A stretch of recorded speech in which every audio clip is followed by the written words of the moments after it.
अलीगढ़ मुस्लिम university में अगर आप किसी भी कोर्सेज़ में एंट्रेंस एग्ज़ाम दे रहे हैं, चाहे वो अंडर ग्रेजुएट हो, पोस्ट ग्रेजुएट हो या स्कूल हो, आपको उससे पहले जो वहाँ जो उनके एज लिमिट का जो क्राइटेरिया है यानी कि सिलेक्शन का, उसमें आप अच्छे से स्टडी कर लें, उसके बारे में जानना ज़रूरी है। वैसे तो मेरा सिंपल सजेशन है कि अगर आप किसी भी यूनिवर्सिटी का एंट्रेंस एग्ज़ाम दे रहे हैं तो उन्हें कुछ बेसिक चीज़ के बारे में आपको जानना चाहिए, जैसे कि लाइक सिलेबस के बारे में हो गया, एप्लीकेशन फॉर्म के बारे में हो गया, या एंट्रेंस एग्ज़ाम कब होता है, क्या उसका सीन है, किस तरीके से होता है, पेपर का पैटर्न क्या रहता है, ये सारी चीज़ें आपको जान लेना चाहिए ताकि आपको थोड़ा सा आसानी हो। बाद में वैसा कोई प्रॉब्लम नहीं होता। क्या है कि स्टूडेंट के पास इन्फॉर्म सोर्सेज तो बहुत सारे हैं, ऐसा नहीं, सोर्सेज बहुत सारे हैं, लेकिन चाहिए कि स्टूडेंट जानकारी हासिल करे, खुद से करे।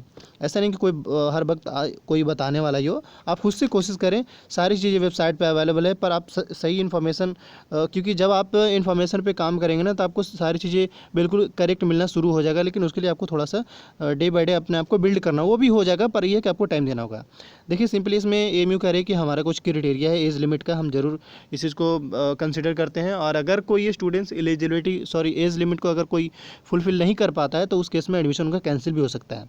तो ये अब एम यू जो है वो एज लिमिट को कंसिडर जो करता है वो 1 जुलाई के बिहाफ में करता है। और दूसरा ये कि जो इनका एज लिमिट है वो फॉरेन स्टूडेंट्स के लिए ये एप्लीकेबल नहीं है। मतलब फॉरेन स्टूडेंट्स का लीजिए, जो बाहर के स्टूडेंट्स हैं जो एम यू में आके पढ़ना चाहते हैं, तो उन लोगों के लिए ये एलिजिबल नहीं है, या फिर कह सकते हैं एप्लीकेबल ये नहीं है। दूसरा ये कि जो एम यू में इनरोल्ड है, वैसे तो यहाँ पे साफ मेंशन है कि एम यू ऑफ यानी कि एम्प्लॉई ऑफ द यूनिवर्सिटी, तो मोस्ट प्रोबेबली मान लीजिए कि एम यू में जो स्टूडेंट्स, एम यू में जो एम्प्लॉई है उन लोगों के लिए कोई वैसा एज लिमिट ये एप्लीकेबल नहीं है।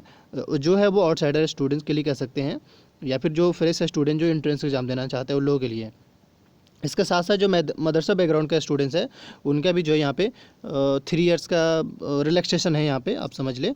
और इसके अलावा अगर हम बात कर लें यानी कोर्सेज बेस पे, तो सबसे पहले जो है वो सीनियर सेकेंडरी यानी कि 11th के लिए, 11th में से जैसे कह लें आर्ट्स कॉमर्स ह्यूमैनिटीज़ कह लें, तो उनका जो है वो मैक्सिमम 19 ईयर से ज़्यादा नहीं होना चाहिए।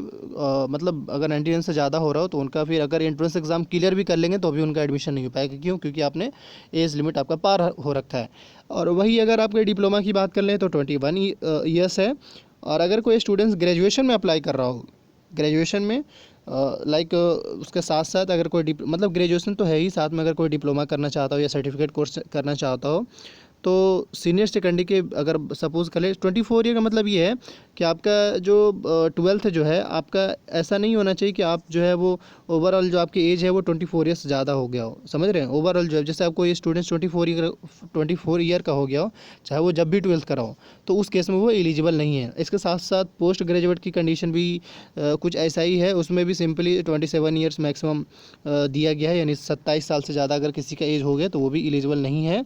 इसके साथ साथ पोस्ट ग्रेजुएट में अगर 1 ईयर का जो कोर्स होता है यानी 1 ईयर का जो होता है आफ्टर ग्रेजुएशन, वो 28 साल मैक्सिमम दिया गया है। और इसके साथ साथ post graduate and the other courses while duration of qualifying examination after graduation 2 year, जो दो साल का जो होता है पोस्ट ग्रेजुएशन के बाद, वो मैक्सिमम 29 ईयर का दिया गया है।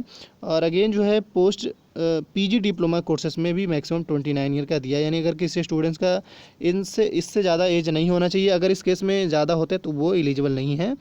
अब हम बात कर लें एप्लीकेशन फॉर्म को लेकर, और अगर एंट्रेंस एग्ज़ाम को लेकर, तो एप्लीकेशन फॉर्म अभी आपके नहीं आए हैं, आप अपडेटेड रहिए। दूसरा ये कि गूगल पे अगर आप देखेंगे तो वहाँ पे कहीं ना कहीं गलत बता रहा है अभी, तो आप उस पर बिल्कुल भी कंसिडर नहीं करें, आप बस अपडेटेड रहें।